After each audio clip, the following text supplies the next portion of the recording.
अस्सलाम वालेकुम स्टूडेंट। आज बायोलॉजी के अंदर हम जिम्नोस्पर्म्स पढ़ेंगे जो कि ट्रैकियोफाइट्स प्लांट में क्लास है जिम्नोस्पर्म। क्या मतलब है जिम्नोस्पर्म का? जिम्नो मीन नेकेड और स्पर्म मीन सीड। ये नेकेड सीडेड प्लांट है, मतलब इसके सीड के ऊपर कोई कवर कोई फ्रूट नहीं होता, इसलिए इसको जिम्नोस्पर्म्स कहते हैं। इसकी जनरल कैरेक्टरिस्टिक क्या है? There seeds are not enclosed in a fruit. Fruit के अंदर इसके सीड्स इनक्लोज नहीं होते। They produce seeds but no fruits. एक ही बात हुई। और number second, occur in the form of shrub and tree. ये श्रब बनाता है, झाड़ियाँ, और पूरा एक ट्री भी बना देता है। ये डाइवर्स ग्रुप है, इसमें बहुत सारे टाइप है। Plant body sporophyte. इसका जो प्लांट बॉडी है वो स्पोरोफाइट है, मतलब स्पोरोफाइट इसमें डोमिनेंट है, और जो गेमेटोफाइट है वो रिड्यूस है। ये सब कुछ प्रोवाइड करता है और गेमेटोफाइट इसके ऊपर डिपेंड करता है। और यही स्पोरोफाइट आगे differentiated into root, stem and leaves. ये बाकायदा लीव्स बनाता है, इसके स्टेम होते हैं और रूट। और इससे पहले जो हमने ब्रायोफाइट पढ़े थे उसमें रूट का काम राइजाइड ने किया था, प्रॉपर रूट नहीं थे उसमें।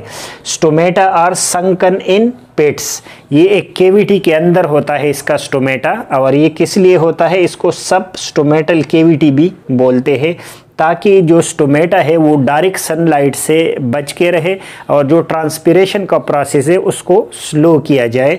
तो ये लैंड प्लांट में एक एडाप्टेशन है। इसमें सेकेंडरी ग्रोथ होता है, किस वजह से? कैम्बियम की वजह से। इसके अंदर कैम्बियम होता है।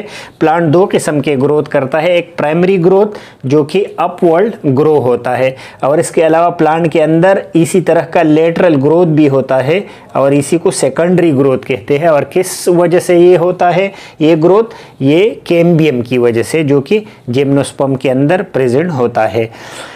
इसके अलावा plant body mostly is monoecious. Monoecious का मतलब है कि इसमें जो मेल और फीमेल कोन है वो एक ही प्लांट के ऊपर होते हैं, तो इसीलिए इसको मोनोइशियस बोलते हैं कि जो कोन्स है इसके अंदर जो एक मेल होता है और एक फीमेल वो एक ही प्लांट के ऊपर होता है। बट कोन्स आर डायइशियस, लेकिन जो कोन है वो अलग अलग होते हैं, मतलब एक कोन के अंदर दोनों गेमीट्स नहीं होते, दोनों गेमीट्स के लिए अलग अलग कोन है, इसलिए इसको डायइशियस बोलते हैं।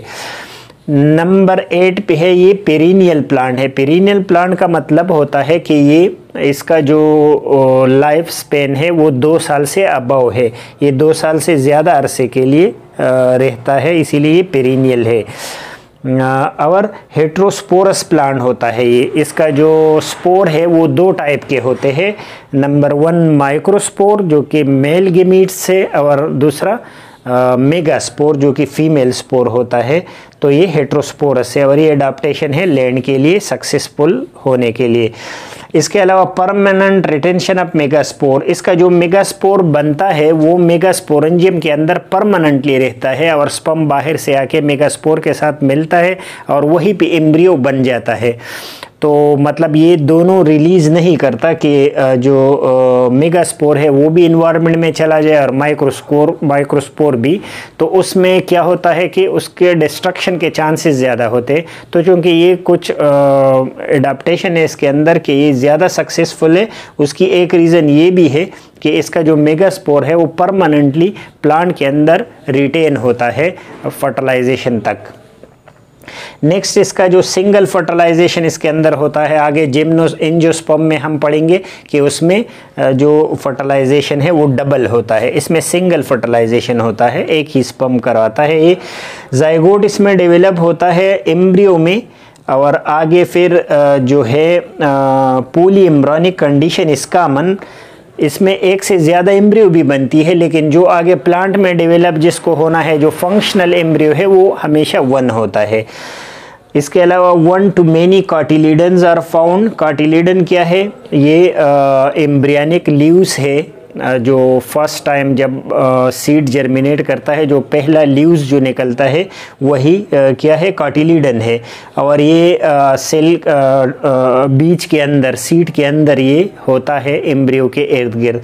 तो ये या 1 होता है या 1 से ज़्यादा भी हो सकते हैं। इस तरह एंडोस्पोर जो एम्ब्रियो को खुराक और न्यूट्रिशन देता है वो हैप्लॉइड होता है, जबकि आगे एंजियोस्पर्म में हम पढ़ेंगे कि उसमें ट्रिप्लॉइड होता है। नंबर ऑफ क्रोमोसोम इसमें हाफ नंबर होता है, क्योंकि यहाँ पर सिंगल फर्टिलाइजेशन हो गया है और इसकी जो आगे फर्टिलाइजेशन नहीं हुआ, इसलिए इसका क्रोमोसोम नंबर नहीं बढ़ गया है।